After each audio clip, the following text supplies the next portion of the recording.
अब जानते हैं धार्मिक स्वतंत्रता के अधिकार को। धार्मिक स्वतंत्रता के अधिकार को पढ़ने समझने से मैंने आपके लिए जानना बहुत जरूरी है कि हमारा देश धर्मनिरपेक्ष देश है। इसका मतलब हमारे देश का कोई राष्ट्रीय धर्म नहीं है। कई देशों का एक परमानेंट धर्म होता है, जैसे एग्जाम्पल अपने पड़ोसी देशों का ले सकते हैं, कहीं का भी जहाँ एक धर्म को मान्यता, पर हमारा देश धर्मनिरपेक्ष मतलब कोई धर्म नहीं, सब जितने भी लोग रहते हैं, जितने भी नागरिक हैं, वो अपना धर्म अपना सकते हैं, उनका प्रचार प्रसार, उनका पालन, उनके प्रतीक को धारण कर सकते हैं।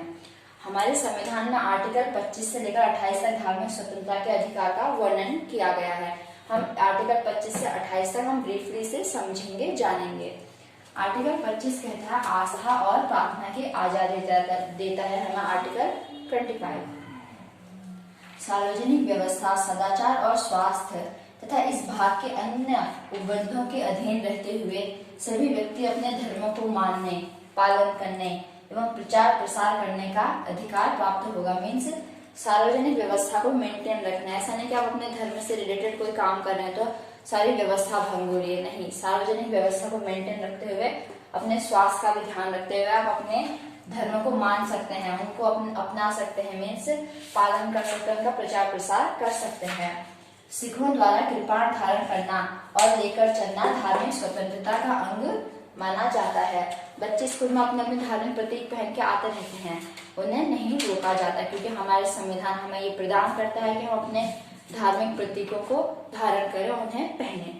अब हम बात करते हैं आर्टिकल 26 की। आर्टिकल 26 कहता है धार्मिक मामलों का प्रबंध करना। मीन्स धार्मिक मामलों, जितने में धार्मिक धर्म से रिलेटेड टेम्पल्स होते हैं, मस्जिद हो सकते हैं और चर्च होते हैं, उन सब का प्रबंध करना।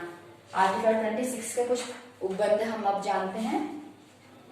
धार्मिक संस्थाओं तथा दान से स्थापित, धार्मिक संस्थाओं ऊपर से दान से स्थापित सार्वजनिक सेवा संस्थाओं की स्थापना तथा उनके पोषण मीन्स उसे आगे बढ़ाने का अधिकार देता है।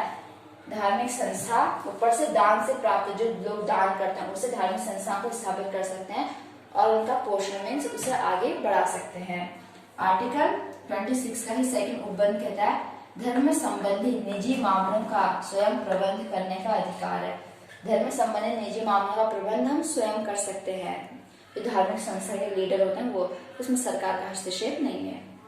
अगर सरकार का हस्तक्षेप होता है, अगर वो शांति को भंग करे या सार्वजनिक व्यवस्था के भंग करे, तो अगर वो कानून के बीच में आए तब। इसका थर्ड उपबंध कहता है चल और अचल, धर्म से रिलेटेड आप चल अचल संपत्ति मीन्स कोई भी गिनती नहीं, संपत्ति के अर्जन, उसे रखने, अर्जन प्राप्त करने, स्वामित्व, उस पर अपना स्वामित्व अधिकार कर सकते हैं।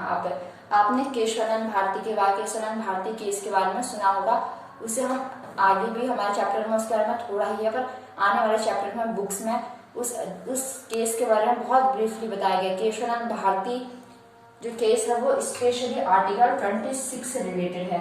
आप अगर केशवानंद भारती के बारे में सर्च करें, वो एक ऐसा केस है जिसने हमारे संविधान को आधार प्रदान किया, हमारे संविधान की रक्षा की है।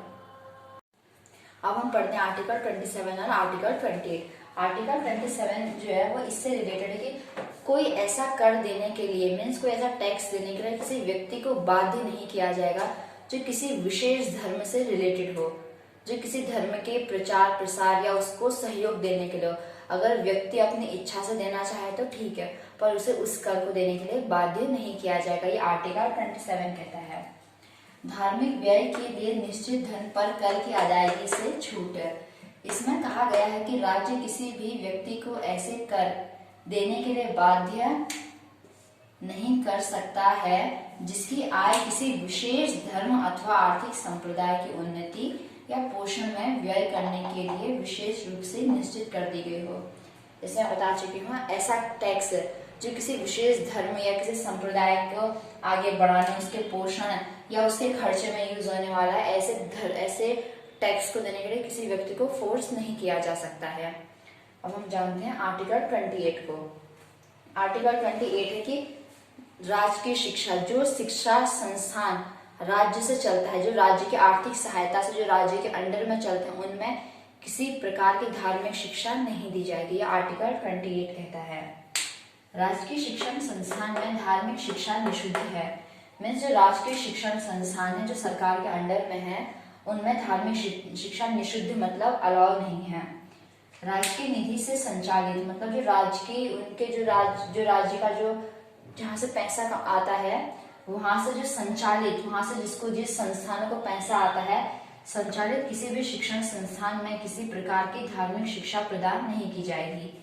इसके साथ ही राज्य द्वारा मान्यता प्राप्त या आर्थिक सहायता प्राप्त, इसके साथ ही राज्य के द्वारा एक तो जहाँ राज्य पैसा भेजता है उस शिक्षा संस्थान में, और एक जिन शिक्षा संस्थानों को राज्य के द्वारा मान्यता प्राप्त है, और तीसरा जिन्हें आर्थिक सहायता प्राप्त होती है। शिक्षण संस्थान में किसी व्यक्ति को किसी धर्म विशेष की शिक्षा ग्रहण करने के लिए बाध्य नहीं किया जाएगा। एक तो किसी राज्य के कंट्रोल वाले किसी भी संस्था में आप धार्मिक शिक्षा नहीं दे सकते, और दूसरा अगर कोई राज्य के कंट्रोल से चलता है, जिसमें राज्य अपना पैसा लगाता है, मीन्स स्टेट गवर्नमेंट अपना पैसा लगाती है, उसमें किसी व्यक्ति को कोई धार्मिक शिक्षा लेने के लिए बाध्य नहीं किया जाएगा। इसे ध्यान से समझें। एक है कि राज्य की सहायता से चलने वाले शिक्षा संस्थानों में धार्मिक शिक्षा अलाउ नहीं है। दूसरी बात, और यही चीज दूसरे लैंग्वेज में, जिनको राज्य से जिन्हें मान्यता प्राप्त है स्कूलों को या किसी को भी, और जिनमें राज्य की सहायता भी है, राज्य ने सहायता भी देता है, उनमें भी राज्य किसी को ये नहीं कह सकता कि तुम इस परमानेंट धर्म की शिक्षा लो, उनमें भी किसी धार्मिक शिक्षा नहीं दी जाएगी।